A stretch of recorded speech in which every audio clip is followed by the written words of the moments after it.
अस्सलाम वालेकुम ऑल। उम्मीद है कि आप सब ठीक होंगे। मैं आपकी खिदमत में हाज़िर हूँ फिर से एक और वीडियो के साथ। इस वीडियो की काफ़ी ज़्यादा डिमांड थी, इवन लाइव सेशन में भी अभी इसी पे बात हो रही थी, तो सॉरी फॉर डिले। क्वेश्चन का इस वीडियो का टाइटल जो है ना, all questions answer related to hostel and hostel life, मतलब जो आप लोग बेसिक क्वेश्चन है वो मैंने इसमें कवर कर दी हैं, क्या क्या चीज़ें कैरी शैरी करनी है एट्सेट्रा एट्सेट्रा। तो सबसे पहले है कि थिंग्स रिक्वायर्ड फॉर एलोकेशन। जब आप जाएंगे यूनिवर्सिटी में तो आपको ये चीज़ें रेसिपेंट आपके लेके जानी है डॉक्यूमेंट्स की, जो आपको ना डॉक्यूमेंट जमा कराए होंगे, उसके बाद आपको एक रसीद सी मिली होगी, आपने वो लेके जानी है, साथ उसकी फ़ोटोकॉपी करवा लीजिएगा इनकेस अगर वो आपसे मांग भी नहीं रखने के लिए। उसके अलावा आपके पास ना पासपोर्ट साइज़ फ़ोटोग्राफ्स होनी चाहिए। वैसे तो एक आपके ना अलॉटमेंट वाला एक पीला सा कार्ड होता है, उसके ऊपर लग जाती होती है। मैं कहूँगा कि आप 2-3 लेके जाएँ, इन केस वो ज़्यादा मांग लें बाद में हॉस्टल कार्ड वार्ड के लिए, तो पहले ही बेहतर है कि आप पहले ही ये ना चीज़ माइंड में रख के लेके जाएँ। उसके बाद आपने जो तीसरी चीज़ है लाजमी लेके जानी है, वो है कोविड-19 वैक्सीनेशन सर्टिफिकेट फ्रॉम नादरा, जो मिलेगा आपको, ठीक है। अब आप अक्सर पूछ रहे थे कि सर जिन्होंने सिंगल डोज़ लगा हो, तो अभी सिंगल डोज़ के ही वो निकलवा लें, बाद में डबल डोज़ का कर लें, लेकिन अभी के लिए एटलीस्ट सिंगल डोज़ का होना चाहिए, अदरवाइज़ आपको वो अलाउ नहीं करेंगे हॉस्टल में एंटर होना।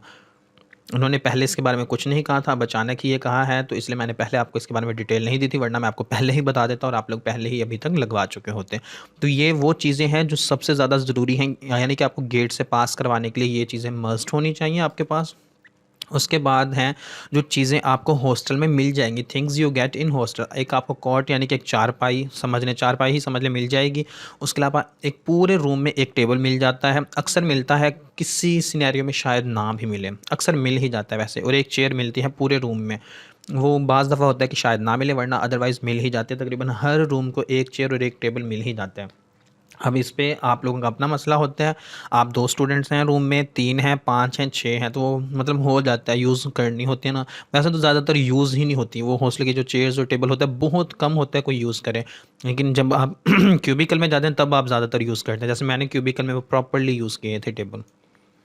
उसके बाद जो हॉस्टल में चीज़ें ना आपके पास ज़रूरी हों, जो आप अभी जाते हुए कह रहे हैं कि हम घर से क्या-क्या सामान लेके जाएँ, मैं ज़रूरी चीज़ों की बात कर रहा हूँ। मैं इसके अलावा और बता दूँगा जो-जो चीज़ें रिक्वायर्ड हो सकती हैं, आपकी मर्ज़ी है अभी से लेके जाएँ, वरना लाहौर से मिल जाती हैं। वैसे तो एक लॉक है, लाहौर से मिल जाएगा, यूनिवर्सिटी से भी मिल जाएगा। तो एक लॉक होना चाहिए आपके पास जिसकी 3 कीज़ हों, और आप लोगों ने सँभाल के रखनी है, क्योंकि आपने लॉकर को लगाना है। अक्सर अक्सर बच्चों के लॉकर्स टूटते हैं इसी वजह से कि वो चाबियाँ नहीं सँभाल के रखते, गुम कर देते हैं।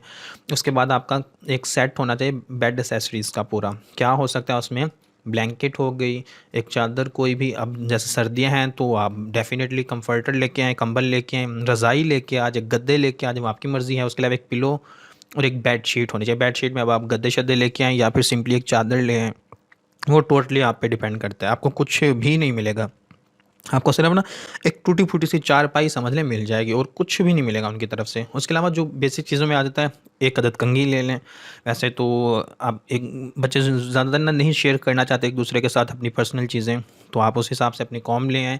एक मिरर वैसे रूम में भी लगवा लें, एक सारे मिलके पैसे जमा करके अपना पर्सनल यूज़ करना है तो उसके लिए लें। टूथपेस्ट होना चाहिए आपके पास, और सोप डिश यानी कि साबुनदानी भी होनी चाहिए। ये तो वो चीज़ें हैं जो समझ लें ना मस्ट ऑफ मस्ट है ना, ये तो सबके पास होनी चाहिए। ये आपकी ना बेसिक चीज़ें हैं, लेकिन कुछ चीज़ें ऐसी हैं जो आप कैरी करना चाहें पर्सनल यूज़ के लिए तो मर्ज़ी है। जैसे आयरन केटल है, अगर आप चाय के शौकीन हैं तो वो आप लेके जाएँ। इलेक्ट्रिक थर्मास लेके जाएँ, वैसे अलाउ नहीं होता, इल्लीगल होता है, लेकिन चल ही जाता है, मतलब अगर रूम सर्वेंट के साथ बना के रखो तो मसला ज़्यादा नहीं होता। और इसके अलावा आयरन इस्त्री है, वो आप चाहें तो साथ लेके जा सकते हैं, वो ना ही प्रॉपर्ली अलाउ है ना ही प्रोहिबिटेड है, मतलब मैंने भी यूज़ की हुई है, वैसे तो हर बच्चा ही यूज़ कर रहा होता है, यानी उसके लिए कोई स्ट्रिक्ट रूल्स नहीं है। इस वक्त करंटली बन गए हो तो मुझे नहीं पता, वो आप कंफर्म कर लीजिएगा। पहले कोई स्ट्रिक्ट रूल्स ऐसे नहीं है कि आप ये चीज़ें नहीं इस्तेमाल कर सकते, यानी इलेक्ट्रिक से रिलेटेड आप चीज़ें यूज़ कर सकते हैं। इसके अलावा आप जैसे सर्दियाँ हैं तो पानी ठंडा होता है, जब स्पेशली जिनका सेकंड फ्लोर पे रूम होगा ना, उनके लिए तो पानी वैसे ही ठंडा होगा ज़्यादातर, कभी कभी हो सकता है कि गर्म आ जाए। तो अपने लिए एक वो रॉड होता है, आई थिंक पहले 150 का था, पता नहीं आजकल क्या रेट है, जिससे ना आप वो टब में रख लें तो पानी गर्म कर सकते हैं। इसके अलावा अब आपको एक टब, अगर आप कपड़े अपने खुद धोना चाहते हैं या अपनी छोटी छोटी चीज़ें ही खुद धोना चाहते हो, तो आप उसके लिए एक टब या बाल्टी जो आपको फेवरेबल लगे वो आप घर से लेके जाना चाहते हैं तब भी आपकी मर्ज़ी है। अदरवाइज़ यूनिवर्सिटी से थोड़ा सा आगे शालामार बाग है, शालामार बाग के पास बाज़ार है, सेलें लगी हुई हैं, आप वहाँ से भी ले सकते हैं। गर्ल्स के लिए अनाउंसमेंट है कि उनकी जो लिस्ट है ना वो सी हॉल में लग चुकी है, आपने वहाँ से जाके अपना नाम चेक करना है और फिर अपने अपने रूम में या अपने अपने कंसर्न हॉस्टल में रिपोर्ट करना है। उसके अलावा आप लोग कह रहे थे कि चलान, तो चलान का मैं बता दूं कि चलान आपको यूनिवर्सिटी जब जाएंगे 15 को तभी मिल जाएगा। अब ऑनलाइन मिलता है या वैसे बाई हैंड मिल जाता है, जैसे भी होता है वो आपको पता चल जाएगा वहीं पे जाके। तो ये सब कुछ था हॉस्टल के बारे में जो आप लोग पूछ रहे थे। अब मैंने तकरीबन हर चीज़ छोटी मोटी डिटेल में बता दी है आप लोगों को। यही चीज़ें बेसिक रिक्वायरमेंट यही है, मेरे हिसाब से यही रिक्वायरमेंट है। उसके अलावा अगर आप कुछ और भी लेके जाना चाहते हैं, जैसे गर्ल्स के लिए है तो जिन्होंने वो बाल स्ट्रेटनर लेके जाने हैं तो वो उनकी मर्ज़ी है। अगर बॉयज़ हैं कोई जो डेली बेसिस पे अपनी शेव वेव बनाना चाहते हैं तो मशीन को ही लेके जाना चाहते हैं, तो वो देखें ना, वो बेसिक रिक्वायरमेंट्स में नहीं है, वो आपकी अपनी पर्सनल चॉइसेस हैं। आप फिर उसमें जो दिल करे लेके जा सकते हैं।